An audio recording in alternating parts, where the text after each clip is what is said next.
December 1961, Federal Building, Newark.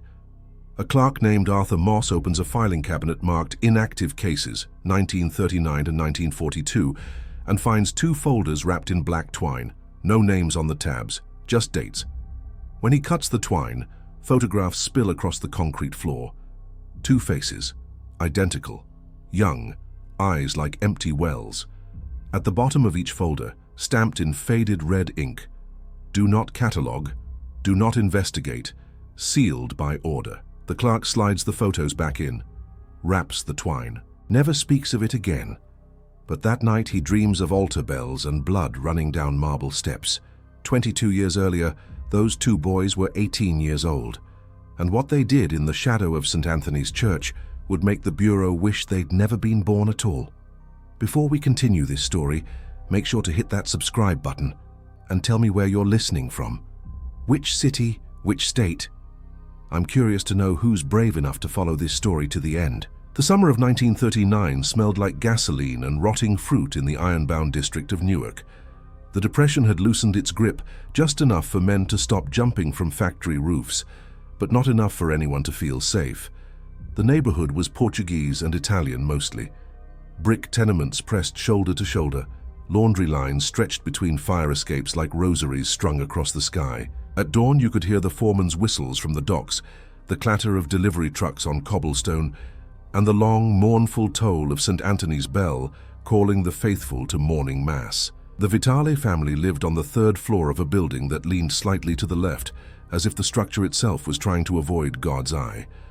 Salvatore Vitale worked the docks, 42 years old, hands like cured leather, back bent from hauling crates stamped with false manifests. He never spoke about what was inside those crates. His wife, Francesca, kept house and prayed. She prayed in the morning. She prayed at noon. She prayed while stirring tomato sauce that never tasted quite right because her hands shook too much to measure the salt.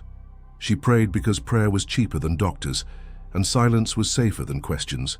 They had twin sons, Carlo and Pietro, 18 years old that summer, born 11 minutes apart in a bedroom that still smelled like copper and fear when the wind blew wrong. The midwife had crossed herself when she saw them. 2 boys, identical, same dark hair, same sharp features, same eyes that seemed to look through you instead of at you. She told Francesca they were blessed. She told Salvatore they'd need watching. She never explained which one she meant. The twins were altar boys, had been since they were 7. Father Dominic Caruso, the parish priest, had chosen them himself. He said they had discipline. He said they understood reverence. What he meant was they understood silence. They knew how to move through the sacristy without making a sound. They knew how to hold the chalice steady when his hands trembled from the wine he drank in private. They knew how to watch the confessional door and count who went in, who came out, and how long they stayed. On the morning of June 14th, the day everything began to crack, the twins arrived at St. Anthony's before sunrise. The church was still dark, candles unlit. The air tasted like incense and damp stone. Carlo carried the vestments. Pietro carried the wine. They moved in sync, always, one step behind, one step ahead, a rhythm they'd learned in the womb. Father Caruso was waiting in the sacristy. He looked older than 58. The purple veins in his nose had spread to his cheeks. His cassock was buttoned wrong. He smelled like sweat and something sour. "You're late," he said, though they weren't. "No, Father," Carlo said. His voice was flat, respectful, empty. "Don't contradict me." Pietro set the wine on the table, didn't look up. "Yes, Father." Father Caruso stepped closer. He had a habit of standing too near, of letting his breath touch your face when he spoke. He looked at Carlo, then at Pietro, then back, as if trying to decide which reflection was real. "Your father," he said slowly, "was seen last night, at the warehouse on Ferry Street." The twins said nothing. "Do you know what they unload at that warehouse?" "No, Father." "Furniture," he said. "That's what the manifests say. Furniture." He smiled. It looked like a wound. "But furniture doesn't need to be unloaded at 2 in the morning, and it doesn't come in crates marked with stamps from Genoa." Carlo's face didn't move. Pietro's hands stayed loose at his sides. Father Caruso leaned in. "Your father is involved with men who don't fear God. Men who've forgotten the weight of sin. His breath smelled like communion wine left open too long. And I wonder if the sons have forgotten too. We serve the church, Father, Pietro said. Do you? Every Sunday, every holy day. Service is more than lighting candles, boy. The priest's eyes moved between them, back and forth, like watching a clock pendulum. Service is loyalty. It's knowing when to speak and when to stay silent. Carlo finally looked up, met his eyes, held them. We understand silence, Father. The priest smiled again, wider this time. Good. Because there's a man who'd like to meet you both. A man who values boys who know how to serve. He reached into his cassock and pulled out a folded piece of paper, handed it to Carlo. This address. Tonight, 8 o'clock. Don't be late. He turned and walked toward the altar. His shoes echoed on the marble. The twins stood in the sacristy, the paper folded between Carlo's fingers, and neither of them said a word. But something passed between them in that silence. Something that didn't need language, an understanding, a choice. Outside, the morning light was beginning to soften the edges of Newark. Delivery trucks rattled past, women swept their stoops, children chased each other down alleys that still smelled like last night's garbage. Everything looked the same, but the twins knew better. They'd been altar boys their whole lives. They'd learned the architecture of sin from the inside. They knew that churches weren't sanctuaries, they were recruiting stations, and Father Caruso wasn't a shepherd, he was a broker. By noon, the heat had turned the ironbound into a slow oven. The twins walked home together as always.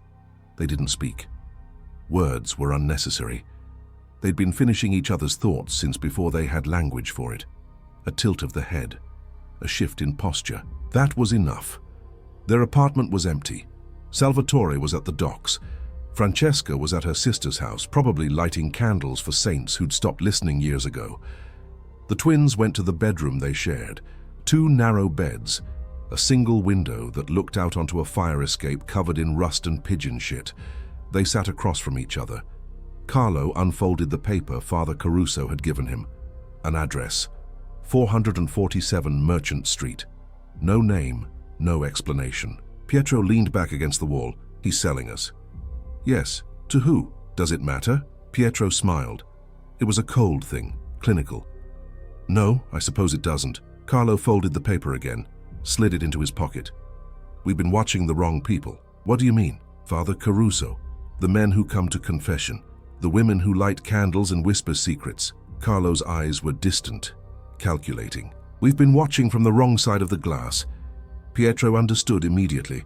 That's how it was with them. One thought, 2 bodies. You want to cross over. I want to stop pretending. Pretending what? That we're holy. The words hung in the air between them. Not a confession, a declaration. Pietro didn't argue, didn't question. He just nodded, slow, certain, because he'd been thinking the same thing. For months, maybe years, they'd been serving at the altar, watching men kneel and beg for forgiveness, watching priests drink away their guilt, watching their father carry crates marked with lies. And all of it, every prayer, every confession, every communion wafer, was theater, performance, a skin they wore because it kept them safe. But safety was a cage, and they were done with cages. That evening, they dressed in their best clothes. Dark slacks, white shirts, thin ties their mother had bought from a peddler who sold stolen goods out of a wheelbarrow. They combed their hair back with pomade that smelled like kerosene. They looked in the mirror. 2 faces, 1 expression, cold, contained. Ready. Salvatore was home by then, sitting at the kitchen table, eating bread and oil in silence. He looked up when they walked past, saw the way they were dressed, the way they moved. He opened his mouth, then closed it. He'd worked the docks long enough to recognize the look, the posture, the decision. Francesca came out of the bedroom, saw them, gasped. Where are you going? Out, Carlo said. Mass isn't until tomorrow. We're not going to Mass. She crossed herself. Automatic. Useless. You shouldn't. You can't. Her voice trailed off. She looked at Salvatore, pleading. He didn't meet her eyes. Don't wait up, Pietro said. They walked out, down the 3 flights of stairs, into the street. The summer heat had softened into dusk. The air smelled like cooking oil and sweat. Men sat on stoops smoking cigarettes and arguing about Roosevelt. Women hung out windows, shouting at children to come inside before dark. The twins walked through it all like shadows, present but untouchable. 447. Merchant Street was a 3-story building with a butcher shop on the ground floor. Closed sign in the window. Meat hooks hanging empty in the dark. The door to the side was unmarked. No bell. Just a brass knocker shaped like a lion's head. Carlo knocked twice. Slow. Deliberate. The door opened. A man stood there. Late 40s. Wide shoulders. Face like a stone wall. He looked at the twins. Didn't smile. Didn't speak. Just stepped aside. They walked in. The hallway smelled like cigars and old wood. A staircase led up. The man gestured. They climbed, their footsteps muffled by a carpet runner worn thin down the center. At the top, another door, already open. Inside was a room that looked like it belonged in a different building. Mahogany furniture, leather chairs, a desk big enough to sleep on, bookshelves filled with ledgers, not books. A single lamp cast warm light across the desk, where a man sat. Late 50s, grey hair slicked back, suit tailored so well it looked painted on. He was reading something, didn't look up when they entered. "Close the door," he said. The man who'd let them in closed it, stayed inside, stood with his back to the wall, arms crossed, face blank. The man at the desk finally looked up. His eyes moved over the twins. Slow, assessing. He set down his pen, leaned back in his chair. It creaked. "Father Caruso tells me you're smart," he said. His voice was low, smooth, the kind of voice that never had to shout because people already knew to listen. "He tells me you're disciplined. He tells me you understand loyalty." The twins said nothing. "He also tells me," the man continued, "that you're identical, that even your own mother has trouble telling you apart." He smiled. It didn't reach his eyes. "Is that true?" "Yes," Carlo said. "Which one are you?" "Carlo." The man looked at Pietro. "And you?" "Pietro." "Can you prove it?" Neither of them answered. The man laughed. It was a dry sound, like wind through dead leaves. "No, I didn't think so, and that's perfect. That's exactly what I need." He stood, walked around the desk, stopped in front of them, close enough that they could smell his cologne. Expensive, European. Nothing like the bay rum their father slapped on when he had a wedding to attend. "My name is Giacomo Luca," the man said. "You've probably heard of me." They had. Everyone in the Ironbound had. Giacomo Luca ran the rackets. Longshoremen's Union, numbers, loan sharking, protection, bootlegging before repeal, liquor distribution after. He wasn't the boss, but he was close. Close enough that his word carried weight. Close enough that crossing him was the same as signing your own death certificate. "I have a problem," Luca said. "A business problem. There's a man, owns a printing shop on Adams Street. Antonio Gallo. Maybe you know him." "We know who he is," Pietro said. "Good. Then you know he's a stubborn bastard. I offered him a partnership. Very generous terms. He refused. I offered again. Explained the benefits. Explained the consequences of refusal. He still refused. Now," Luca spread his hands, "I need to make an example, but I need it done carefully, quietly, in a way that sends a message without drawing too much attention." He walked back to his desk, opened a drawer, pulled out 2 identical envelopes, handed one to Carlo, one to Pietro. "There's $500 in each envelope," he said. "That's more money than your father makes in 6 months. You'll get it when the job is done, not before." "What's the job?" Carlo asked. Luca smiled. "Antonio Gallo is going to have an accident, a tragic accident. He's going to fall down the stairs in his shop late at night, when no one's around. And when the police find him, they're going to conclude he was drunk, slipped, hit his head. Very sad, very unfortunate." Pietro's face didn't change. "You want us to kill him?" "I want you to solve a problem." "Why us?" "Because you're young, because you're unknown, because no one will suspect altar boys." Luca's smile widened. "And because if you do this right, there will be more work, better work. Work that pays better than $500. Carlo looked at Pietro. Something passed between them, silent, Instant. They turned back to Luca. When? Carlo asked. Friday night, after midnight. The shop will be empty. I'll have someone leave the back door unlocked. You go in. You do what needs to be done. You leave. Simple. And if something goes wrong? Nothing will go wrong. You're smart, you're careful, and you're identical. If anyone sees you, which they won't, they'll see two boys who look the same, and that creates confusion. Confusion creates doubt. Doubt creates reasonable questions. Questions that can't be answered. He sat back down, picked up his pen. Friday night, midnight, don't disappoint me. The man by the wall opened the door. The twins walked out, down the stairs, into the street, the envelopes heavy in their pockets. They walked in silence until they reached the corner. Then Carlo stopped, turned to his brother. Are we really doing this? He asked. Pietro looked at him, eyes black in the streetlight. You already know the answer. Carlo nodded, slow, final. Yes, I do. They walked home, past the stoops where men still argued, past the windows where women still shouted, past the church where they'd served for 11 years. The bell tower rose above the tenements, dark, silent, watching. But the twins didn't look up. They didn't pray. They didn't ask for forgiveness. They'd already decided, and in that decision they'd crossed a line that couldn't be uncrossed. The altar was behind them now. The blood was ahead, and they walked toward it with the same synchronized rhythm they'd learned before birth. One step behind, one step ahead, two bodies sharing one monstrous thought.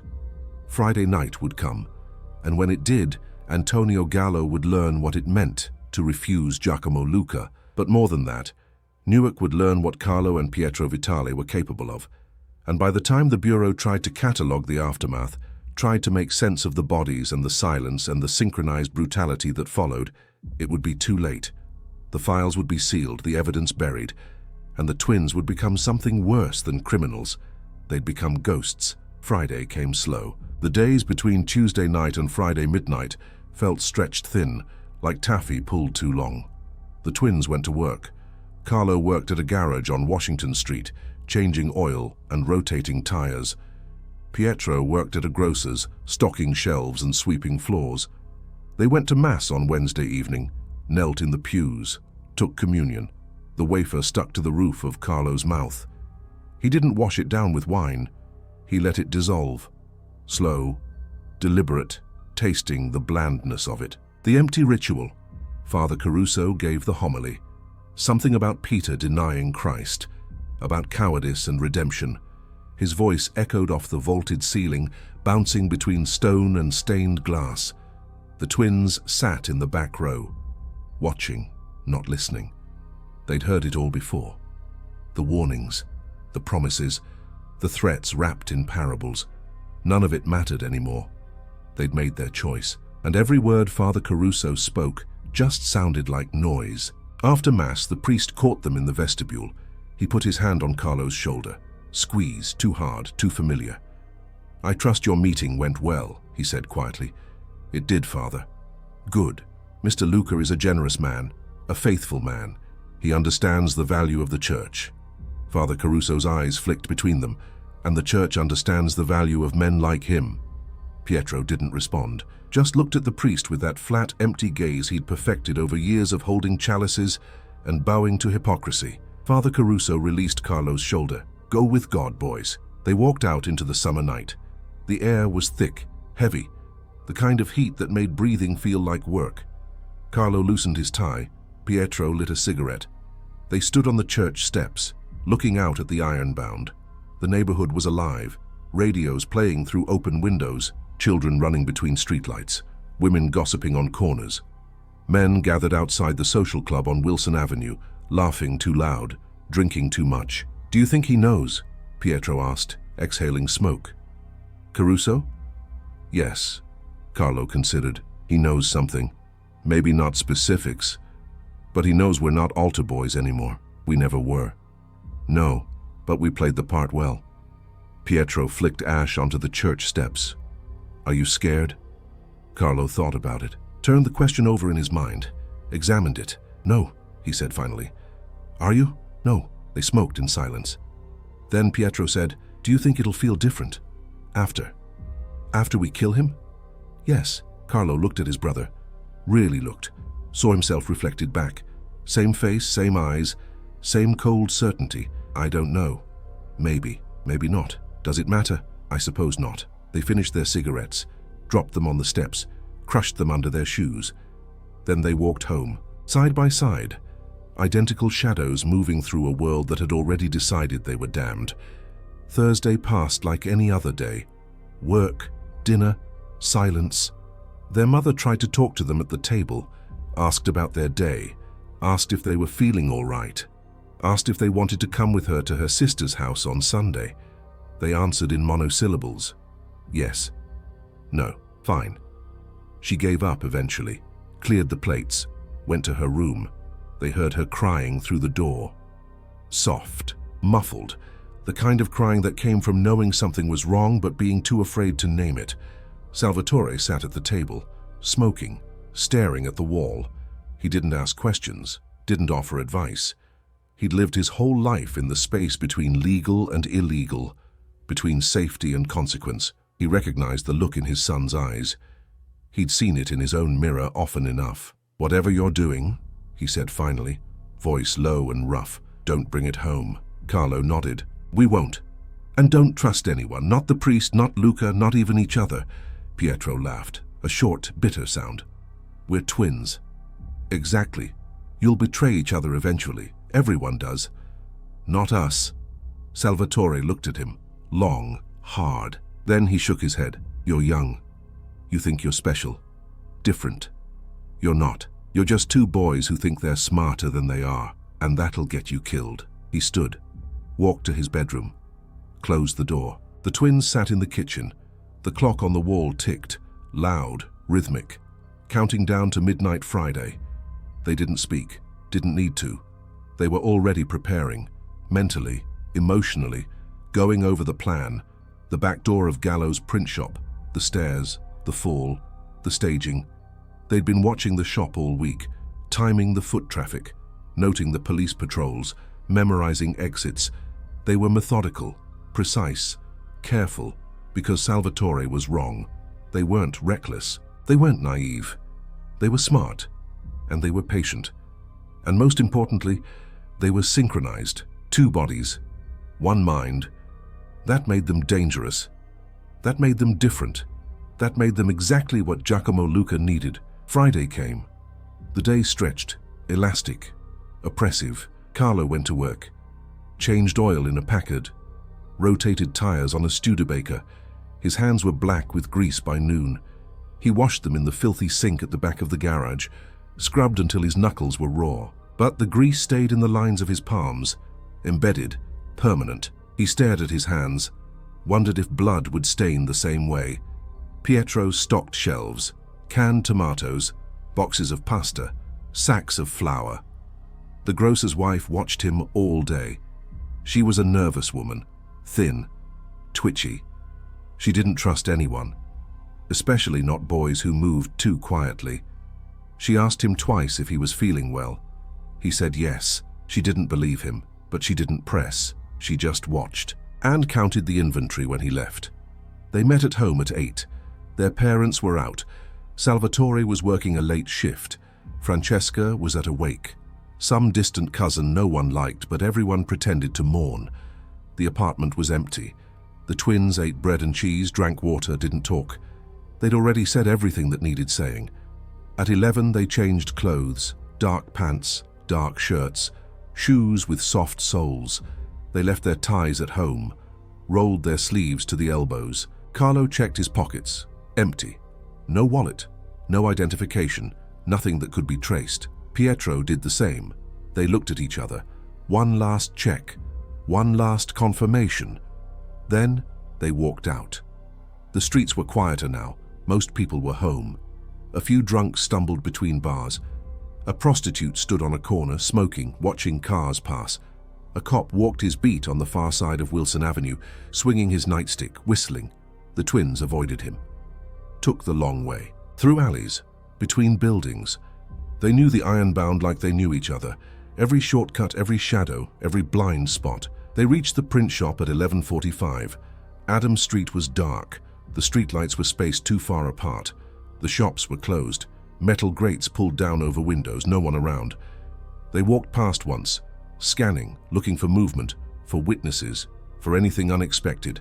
Nothing. They circled back, found the alley behind the shop. The back door was there, just like Luca said, unmarked, wooden, old. Carlo tried the handle. Unlocked, just like Luca promised. They slipped inside.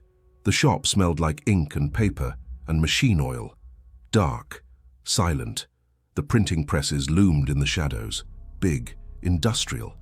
The kind that could crush a hand if you weren't careful. The stairs were at the back, narrow, steep, leading up to Gallo's office. The twins stood at the bottom, listening. Nothing. No footsteps, no breathing. Just the faint creak of the building settling. Pietro pulled a flashlight from his pocket. Small. Metal. He clicked it on. A thin beam cut through the darkness. They climbed the stairs. Slow. Careful. Testing each step. No creaks.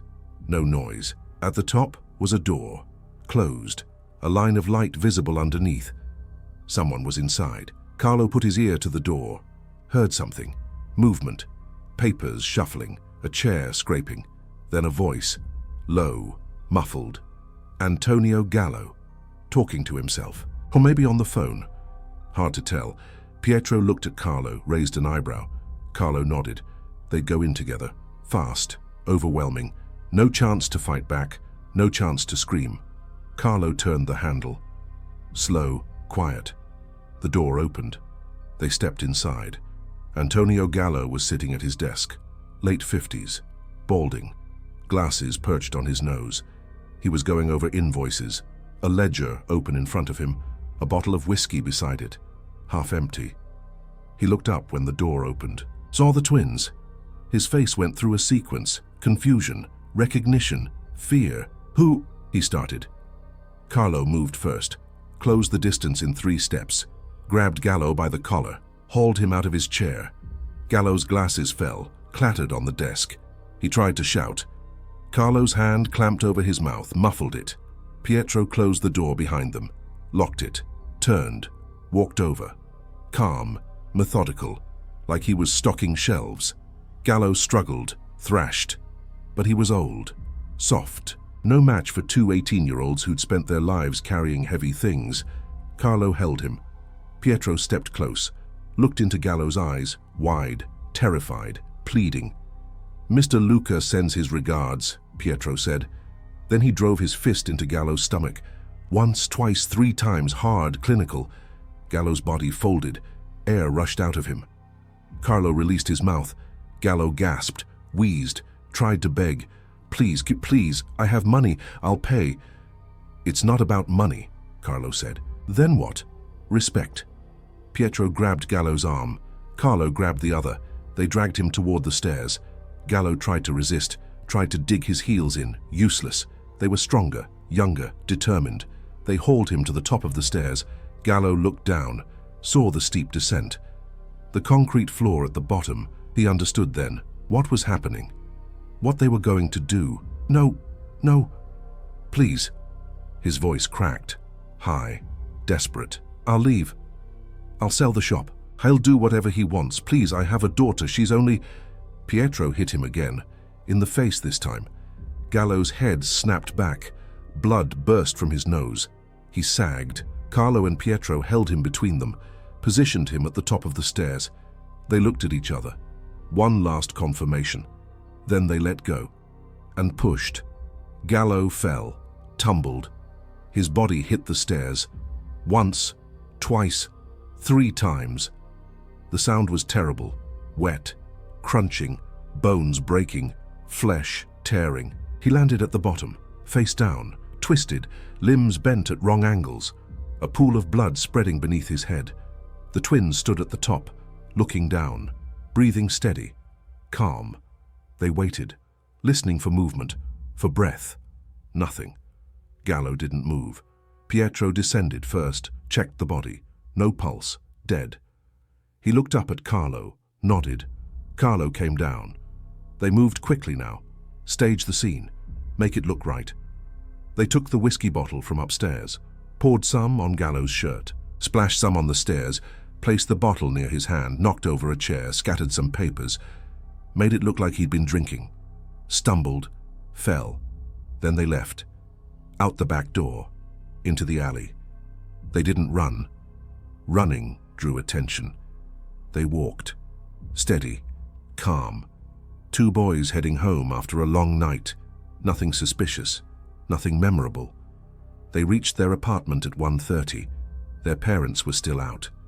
The twins went to the bathroom, washed their hands, checked their clothes for blood. Nothing. They'd been careful, clean. They changed anyway, bundled the clothes, would burn them tomorrow. Then they went to their bedroom, sat on their beds, across from each other. Like always, for a long time, neither spoke. They just sat, absorbing what they'd done, feeling for guilt, for horror, for regret, looking for something human to anchor to. But there was nothing, just a strange, cold clarity. Like a fog had lifted, like they'd finally stopped pretending to be something they weren't. "How do you feel?" Pietro asked. Carlo thought about it. Different. Different how? Lighter, like I was carrying something heavy and finally put it down. Pietro nodded. "Yes, I feel that too." They sat in silence. Outside, Newark slept, unaware that two altar boys had just become killers, unaware that something monstrous had been born in the space between confession and consequence. And in the morning, when the police found Antonio Gallo's body at the bottom of the stairs, when they noted the smell of whiskey and the broken bottle and the invoices scattered everywhere, they would rule it an accident. Tragic, unfortunate, case closed. Because no one would suspect altar boys. No one would suspect twins. And that was exactly what made Carlo and Pietro Vitale so dangerous. That was exactly what made them too evil for FBI files. Saturday morning. The ironbound woke to rain. Thin, cold, the kind that soaked through clothes and chilled bones. The twins slept until 9. When they woke, their mother was in the kitchen, making coffee. She looked at them when they emerged. Her eyes were red, swollen. She'd been crying again. She always cried on Saturdays, some old grief she wouldn't name. "There's bread," she said. Her voice was hoarse, defeated. "And butter." They ate in silence. The rain tapped against the window, a steady rhythm, almost peaceful. Salvatore came home around 10, soaked, exhausted. He looked at his sons, saw something in their faces, something settled, final.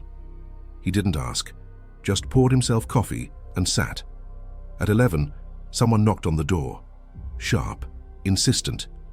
Francesca opened it. A man stood there, mid-30s, suit, hat, water dripping from the brim. He asked for Carlo and Pietro. Francesca's hand went to her throat. She looked back at her sons, terrified. They stood, calm, walked to the door. The man handed Carlo an envelope, plain, unmarked. "Mr. Luca says thank you," he said. Then he turned and left. Down the stairs, into the rain. Carlo closed the door, opened the envelope.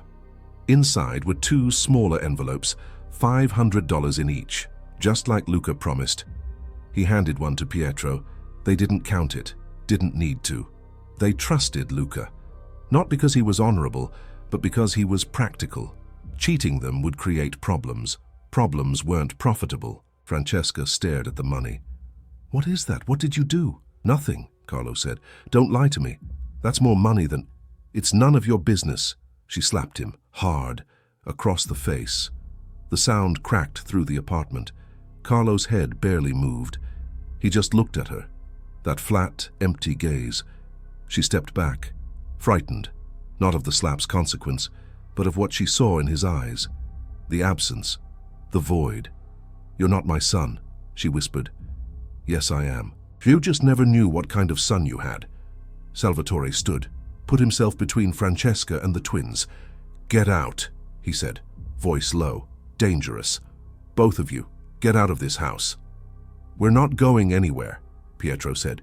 "You bring blood into my home, you leave. That's the rule." "We didn't bring blood, we brought money. It's the same thing." Carlo looked at his father. "You've been carrying blood your whole life. Don't pretend you're clean." Salvatore's jaw tightened, his hands clenched, but he didn't swing, didn't shout, because Carlo was right. He'd been moving crates marked with lies for 15 years, crates full of guns, liquor, stolen goods. He'd closed his eyes and told himself he was just a dock worker, just a man trying to survive. But he knew. He'd always known. And now his sons knew too. "Fine," Salvatore said finally. "Stay. But I don't want to know. Whatever you're doing, whoever you're working for, I don't want to know." "You already know," Pietro said. "Then I don't want to hear it, not from you, not from anyone." The twins nodded, went to their bedroom, closed the door. They sat on their beds, counted the money, sorted it, hid it. They'd need to be smart. Couldn't spend it all at once, couldn't draw attention. They'd dole it out slowly, carefully, make it last. But more than the money, they felt something else. A shift, a transformation. They'd crossed the threshold, the line between before and after.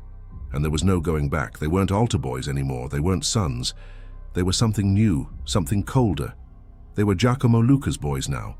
And that meant more work was coming. More blood, more money, more descent into the rot they'd always known was there, festering beneath the prayers and the incense and the lies. By afternoon, the rain had stopped. The streets were slick, reflective. The twins went out, walked to the social club on Wilson Avenue, the one where the men gathered, where deals were made and grievances settled. They'd never been inside. It was forbidden, sacred, a place for made men only. But today, the door was open, and when they walked in, no one stopped them. The club was dark, smoky. Men sat at tables, playing cards, drinking espresso, arguing about horses and politics and women. They looked up when the twins entered, assessed them, then went back to their games. In the back, at a table by himself, sat Giacomo Luca, reading a newspaper, a cigar smoldering in the ashtray beside him. He looked up, gestured. The twins approached. "Sit," Luca said. They sat. He folded his newspaper, studied them. "I heard the news this morning. Very sad. Antonio Gallo. Such a tragic accident." "Yes," Carlo said. "Very tragic." Luca smiled. "You did good work. Clean, professional. The police have already closed the case. Accidental death. No investigation. That's exactly what I needed." "We're glad we could help," Pietro said. "Help?" Luca laughed. "You didn't help. You auditioned, and you passed." He leaned back, took a drag from his cigar. "I have more work for you. Different work.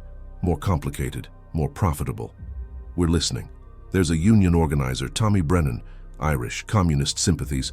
He's trying to unionize the dock workers, causing problems for my business partners. We've tried negotiating, tried bribing. He's stubborn, idealistic, stupid." "You want him dead," Carlo said. "No, I want him scared. I want him to understand that his idealism has consequences. I want him to stop organizing, to leave Newark, to disappear." "How do we do that?" Luca leaned forward. "You're going to visit him, at his home, late at night. You're going to hurt him, not kill him, hurt him. Break his hands, his fingers. Make sure he can't write, can't organize, can't work. And while you're doing it, you're going to tell him exactly why. You're going to explain that his ideas have costs, that his speeches have prices, that every word he speaks against the natural order will be paid for in pain." Pietro's face didn't change. "When?" "Next Friday, same time. I'll give you his address. You go in, you do the work, you leave, and this time you'll each get $1,000. The twins looked at each other. A silent conversation. An agreement. They turned back to Luca. "We'll do it." "Good, but understand something." Luca's voice dropped, cold, final. "You're mine now. You work for me. You take orders from me. You don't freelance. You don't talk. You don't make mistakes. If you do, you'll end up like Gallo, except it won't look like an accident. It'll look like a message. We understand. Do you? Because I don't think you do. Not yet. You think you're smart. You think you're special because you're twins, because you look the same, because you can confuse people. But you're not special. You're tools. Useful tools. But tools break. And when they do, they're replaced." Carlo leaned forward, matched Luca's tone. "We won't break. We'll see. Luca handed them a slip of paper, an address, Tommy Brennan, 823 Ferry Street, apartment 4B. They memorized it. Carlo pocketed the paper. They stood. Luca waved them away. They walked out of the social club, into the street. The sun was breaking through the clouds, weak, pale, casting long shadows. "He thinks he owns us," Pietro said. "He does, for now." Carlo looked at his brother. "What are you saying?" "I'm saying we're tools, like he said, but tools can kill the hand that holds them." "Not yet." "No, not yet. But someday." They walked home. The ironbound stretched around them.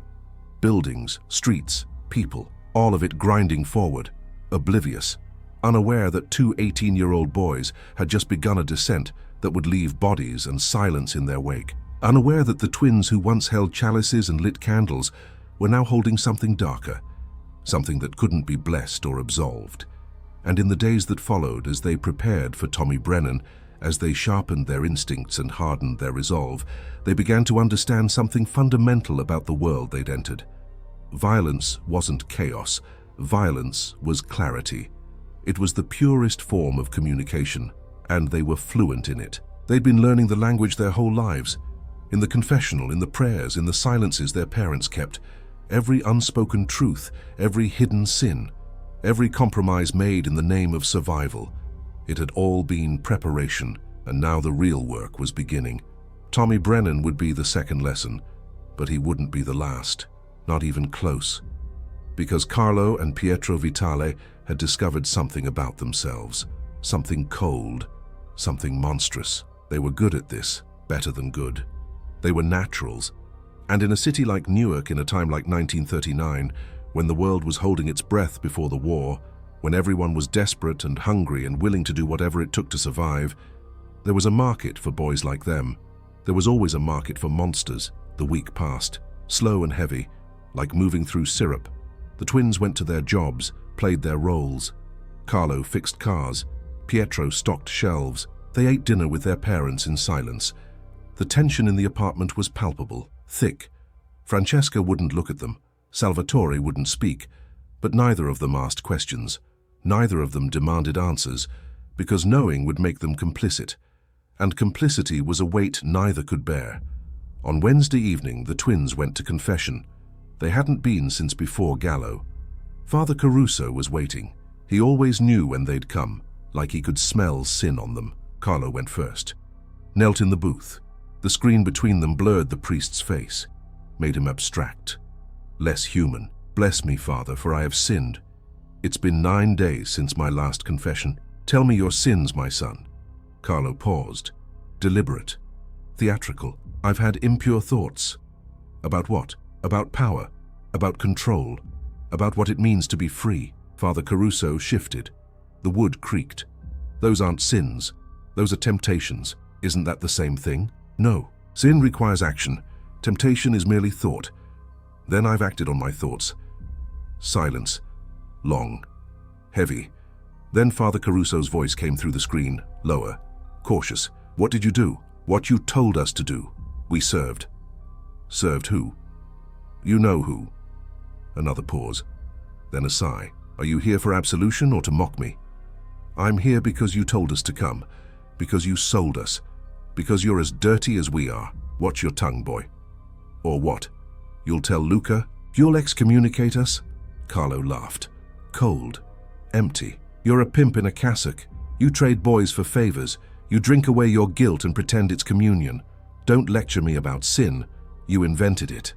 Father Caruso stood, sudden, violent. The booth shook. "Get out.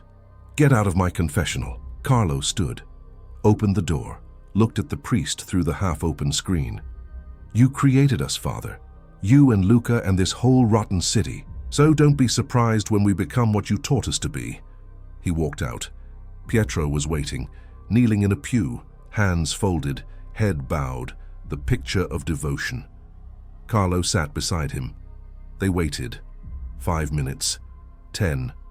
Then Father Caruso emerged from the confessional. He saw them. His face was pale, sweating. He walked past them, quick, unsteady, like he was being chased. "Should we leave?" Pietro asked. No. Let's stay. Let's pray. They knelt, folded their hands, bowed their heads. From the outside they looked holy, reverent, two boys seeking God. But inside there was only calculation, planning, preparation, because Friday was coming, and Tommy Brennan was waiting. They left the church at dusk. The air was cooling, September pushing against the summer heat. They walked through the Ironbound, observed, noted. They passed 823 Ferry Street, slowed, studied the building, 4 stories, brick, fire escape on the side, front door, no doorman, no security, easy access. They kept walking, circled the block, noted the exits, the alleys, the blind spots. At home they sketched a rough map, memorized it, burned the paper in the stove. They couldn't leave evidence, couldn't take chances. Luca had been clear. Mistakes were fatal, and they had no intention of making mistakes. Thursday, Carlo went to the library, used the reading room, found a book on anatomy, studied the bones of the hand, the metacarpals, the phalanges, where to strike for maximum damage, how much force was needed to break, how to cause pain without causing death. He took notes in his head, memorized diagrams, returned the book, walked out. No one noticed, no one cared. Libraries were full of boys reading, studying, learning how to hurt. That night they tested their strength, took turns squeezing walnuts until they cracked. The shells shattered, fragments scattered across their bedroom floor. Their hands were strong, calloused, capable. They swept up the shells, threw them away. Then they sat on their beds, waiting, thinking. "Are you ready?" Pietro asked. "Yes. You?" "Yes. It'll be different this time. Gallo was quick. This will be slow. I know." "Can you do slow?" Pietro looked at his brother. "Can you?" Carlo nodded. "Yes. Then so can I." They slept. Not well, but they slept. And when they woke Friday morning, they felt focused, calm. The nervous energy from the week before was gone, replaced by something colder, more mechanical. They were learning, adapting, becoming what the work required. At dinner, Francesca tried again. "It's Friday. You should go to confession." "We already went," Carlo said. "When?" "Wednesday." "And? Did you confess?" "Yes." "Everything?" "Everything that mattered." She looked at him, searching for her son, for the boy who'd served at the altar, for the child she'd raised. She didn't find him. He was gone, replaced by something she didn't recognize. She crossed herself, whispered a prayer. They ignored her. At midnight they left. Same routine, dark clothes, soft shoes, no identification. They walked through streets that were becoming familiar, patterns emerging. The drunks, the prostitutes, the cops, all of it predictable, all of it avoidable. They reached 823 Ferry Street at 12:30. The building was dark.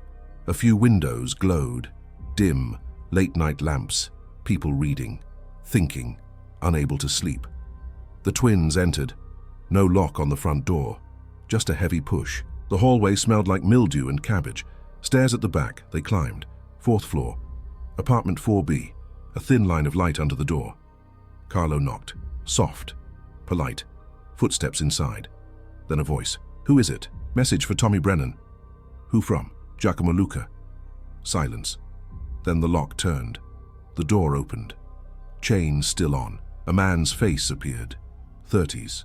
Red hair, freckles, tired eyes. Tommy Brennan. "What message?" Pietro kicked the door, hard. The chain snapped. The door flew open. Brennan stumbled back. The twins rushed in. Carlo grabbed him, slammed the door shut. Pietro locked it.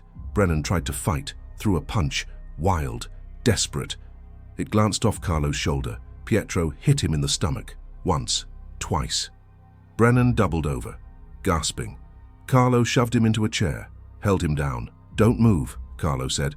"What do you want?" "We want you to listen." Brennan looked at them, saw their faces. Young, identical, cold. He tried to stand. Pietro pushed him back, held his shoulders. Carlo knelt in front of him, grabbed his right hand, held it flat on the arm of the chair. "You're organizing dock workers," Carlo said, "stirring up trouble, talking about unions, about rights, about fairness." "I'm not doing anything illegal." No, but you're doing something stupid. Why? Because I want workers to be paid fairly? Because you're costing people money. And when you cost people money, you cost yourself something too. What? Carlo pulled a hammer from his coat. Small, heavy, a ball-peen hammer, the kind mechanics used. He held it up. Let Brennan see it. Let the fear settle in. No, no, please. Brennan's voice cracked. He tried to pull his hand back. Pietro held it firm. Carlo positioned the hammer over Brennan's fingers. This is a lesson, Carlo said. You're going to learn what your ideals cost, and then you're going to decide if they're worth it. Please, and I have a family, Carlo swung. The hammer came down, struck Brennan's index finger. Bone cracked. Brennan screamed. High, piercing. Pietro clamped a hand over his mouth, muffled it. Carlo swung again, middle finger, another crack, another scream. Tears streamed down Brennan's face. Snot ran from his nose. He was sobbing, shaking. Carlo didn't stop. Ring finger, pinky, thumb, each one broken, methodical, precise. He switched to the left hand. Same process, same result. By the end, Brennan's hands were ruined, swollen, purple, bent at wrong angles. He was barely conscious, head lolling, eyes unfocused. Pietro released his mouth. Brennan moaned, low, animal. Carlo leaned close, spoke directly into his ear. You're done organizing. You're done talking. You're done thinking you can change anything. Tomorrow, you're going to leave Newark. You're going to disappear. And if you don't, if we hear you're still here, still talking, still causing problems, we'll come back. And next time it won't be your hands. It'll be your family, your wife, your children. Do you understand? Brennan nodded, barely. Just a twitch of his head. Carlo stood.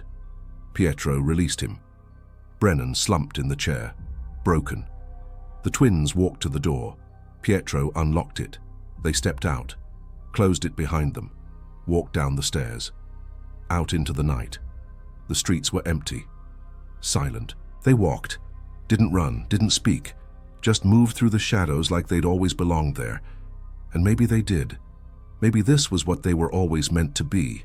Not altar boys, not sons, not even human, just instruments of pain, tools wielded by men like Luca, sharpened and pointed and used to carve fear into the world. They reached home at 2, washed their hands, burned their clothes, lay in their beds, staring at the ceiling, listening to the city breathe, and for the first time they felt something like satisfaction. Not guilt, not horror, not shame. Satisfaction. They'd done the work. And the work had felt right. Saturday, the news broke. Tommy Brennan was in the hospital. Critical condition. Both hands shattered. Couldn't speak, couldn't write. The police were calling it a robbery. A home invasion. No suspects, no witnesses, no leads. The union organizing efforts collapsed. The dock workers went back to work. Quiet, afraid. The natural order restored. At noon, the same man in the suit came to the apartment, handed Carlo an envelope, thicker this time. $2,000, $1,000 for each twin. He didn't say anything, just handed it over, turned, left. The twins counted the money, split it, hid it. Their mother watched from the kitchen. She didn't cry this time. She just looked, like she was mourning something already dead. The twins ignored her, went to their room, sat on their beds. They'd made $4,000 in 2 weeks, more than their father made in a year. And there would be more. They knew. Luca had more work, more problems, more people who needed to be reminded of the natural order. And the twins were perfect for it. Young, unknown, identical, invisible. They could move through the city like ghosts, appearing, disappearing, leaving only pain and silence. Do you think Brennan will leave? Pietro asked. Yes. How do you know? Because he has something to lose. Family. Hope.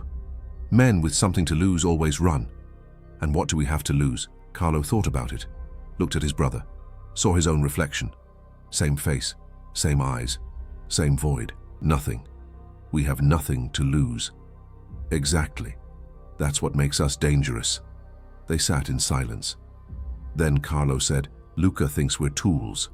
We are tools. For now, but tools can become hands. And hands can become fists. What are you saying? I'm saying we're learning, we're watching, we're building something. Building what? A reputation, a name, power. Pietro smiled. You want to be a boss, don't you? Maybe. Someday. But we're 18. We're nobodies. We won't be nobodies forever. We're twins. People remember twins, especially twins who do what we do. And what do we do? Carlo leaned forward. We do what no one else can. We mirror each other. We confuse people. We create doubt. One person sees us in one place, another person sees us somewhere else, same face, same clothes, but impossible. It can't be the same person, so they doubt themselves. They doubt what they saw. And doubt is the same as invisibility, Pietro understood, slowly, like a door opening in his mind. We're not two people. We're a single weapon with two edges. Exactly. And Luca doesn't see that yet. No. He sees tools, but one day he'll see what we really are. And what's that? A threat. They sat with that, let it settle. Then Pietro said, we'll need to be patient. Yes, we're young, we're learning, but we're fast learners. And this city is full of people who need reminding, who need lessons, who need to understand that the natural order isn't natural, it's enforced, and we're the enforcers. Until we're not. Until we're not. That Sunday, they went to Mass. Last time, Father Caruso gave the homily, something about Cain and Abel, about brothers, about jealousy, about God's mark. His voice cracked. He looked directly at the twins. They stared back, empty, unmoved. After Mass, he tried to stop them, grabbed Carlo's arm. You're damned, he whispered. Both of you. We know, Carlo said. You need to repent. We will, eventually, when there's nothing left to do. By then, it'll be too late. Maybe. But until then, Carlo smiled, cold, final. We're going to do what you taught us. We're going to serve. Father Caruso released his arm, stepped back. He looked old suddenly, broken, like he'd seen the consequences of his own corruption reflected in the faces of two 18-year-old boys. He turned, walked back into the church. The twins watched him go, then they left. Out into the September sun, they never went back. Because they didn't need church anymore. They didn't need confession. They didn't need absolution. They'd found something better, something purer. A clarity that came from accepting what they were. Not holy, not damned. Just efficient, just willing. Just two boys who'd learned that violence was a language and they were fluent. And in the months that followed, as 1939 turned to 1940, as Europe burned and America pretended it wouldn't get pulled into the fire, Carlo and Pietro Vitale became something the Ironbound had never seen before. They became a legend, a rumor, a warning whispered in dark corners and basement bars. The twins who looked the same, who moved like shadows, who served Giacomo Luca with a brutality so cold, so calculated, so synchronized, that even hardened criminals crossed themselves when their names were mentioned. They were 18, but they'd stopped being boys. They'd become instruments, weapons, monsters wearing altar boy faces. And by the time the FBI tried to track them, tried to build a file, tried to connect the dots between the bodies and the silence, and the identical faces seen in too many places at impossible times, it was too late. The evidence was contradictory. The witnesses unreliable. The whole thing a mess of conflicting accounts and reasonable doubt. So the Bureau did what bureaucracies do when faced with the inexplicable. They sealed the files, stamped them with red ink, buried them in a cabinet marked inactive, and pretended Carlo and Pietro Vitale had never existed. But the Ironbound remembered. The docks remembered. The social clubs and basement bars and confessionals remembered, because the twins had left a mark, not God's mark, not Cain's mark, but something worse, a mark that said, we are here, we are watching, and we are coming. And in 1961, when that clerk opened the cabinet and saw the photographs, when he looked into those empty eyes and felt the chill run down his spine, he understood something fundamental about evil. It's not supernatural. It's not demonic. It's not even rare. It's just two boys who learned the wrong lessons from the wrong people at the wrong time. Two boys who looked in the mirror and saw not brothers, but edges of the same blade. Two boys who became the Mafia twins, too evil for FBI files. And somewhere in the rot and silence of history, they're still out there. Still synchronized, still hunting, still serving the natural order they helped create. Because monsters don't die, they just wait for the world to forget. And then they come back. Always in pairs, always identical, always too late to stop.